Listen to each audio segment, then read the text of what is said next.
తెలంగాణలోని అనేక జిల్లాల్లో భారీ వర్షాల కారణంగా ప్రజలు ఎంతో నష్టపోయారని, పంటలు, పశువులు, రోడ్లు కూడా దెబ్బతిన్నాయని బీజేపీ రాష్ట్ర అధ్యక్షుడు కేంద్ర మంత్రి కిషన్ రెడ్డి ఆవేదన వ్యక్తం చేశారు. వరద ముంపు ప్రాంతాల బాధితులను పరామర్శించడానికి వరంగల్ ఉమ్మడి జిల్లాలో ఆయన పర్యటిస్తున్నారు. ఈ పర్యటనలో భాగంగా జనగామలో మీడియాతో ఆయన మాట్లాడుతూ బీజేపీ బృందాలు వరద సహాయ కేంద్రాలలో తిరుగుతున్నాయని అన్నారు. 3 రోజుల పాటు ఈ కార్యక్రమం కొనసాగుతుందని అన్నారు. కేంద్ర హోంమంత్రి అమిత్ షాను రాష్ట్ర నాయకత్వం కలిసి వరద పరిస్థితులు వివరించిందని అన్నారు. త్వరలోనే కేంద్ర బృందాన్ని తెలంగాణకు పంపిస్తామని షా చెప్పినట్లు వెల్లడించారు. ఇదిలా ఉండగా లంబాడీలపై బీజేపీ ఎంపీ సోయం బాపురావు చేసిన వ్యాఖ్యలను తీవ్రంగా ఖండిస్తూ ఎంపీని సస్పెండ్ చేయాలని గిరిజన సంఘాలు నాయకులు నిరసన వ్యక్తం చేశారు. అనంతరం కిషన్ రెడ్డికి గిరిజన సంఘాలు నాయకులు వినతి పత్రం అందజేశారు. అయితే సోయం బాపురావు చేసిన వ్యాఖ్యలు ఆయన వ్యక్తిగతమని, పార్టీకి ఎలాంటి సంబంధం లేదని కిషన్ రెడ్డి స్పష్టం చేశారు.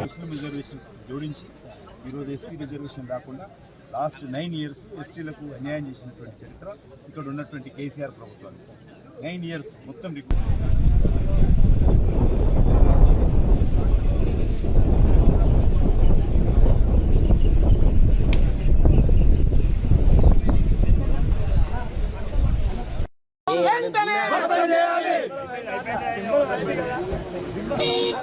రికార్డు చెప్తున్నాను.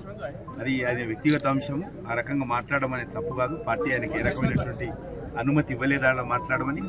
మేము ఎదుక్కు శివలాల్ మహారాజ్జీని, అదేవిధంగా అనేక రకాల లంబాడీల సంక్షేమం కోసం పనిచేస్తున్నటువంటి పార్టీ మాది. ఈరోజు ఈ యొక్క రిజర్వేషన్ పెంచాలనేటువంటి దాంట్లో కూడా మేము ఈరోజు ప్రయత్నం చేస్తూ ఉన్నాం.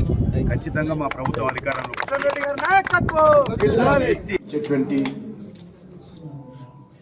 ఆదేశాలు ఇవ్వడం జరిగింది.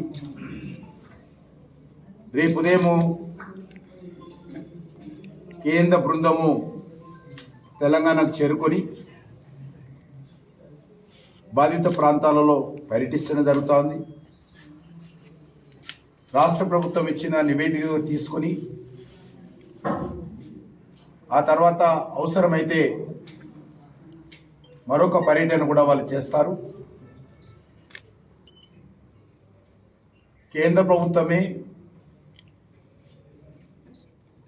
ఇనిషియేటివ్ తీసుకొని రేపు వరద బాధిత ప్రాంతాలలో పర్యటించడం కోసం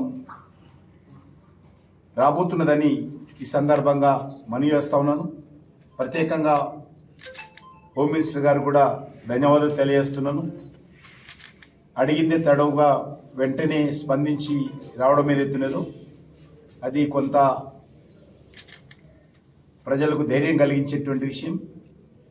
మా పార్టీ కార్యకర్తలు కూడా తెలంగాణ వ్యాప్తంగా అన్ని గ్రామాలలో, అన్ని మండలాల్లో కూడా అవసరమైనటువంటి అన్ని రకాల సహాయ సహకారాలు ప్రజలకు అందిస్తూ ఉన్నారు.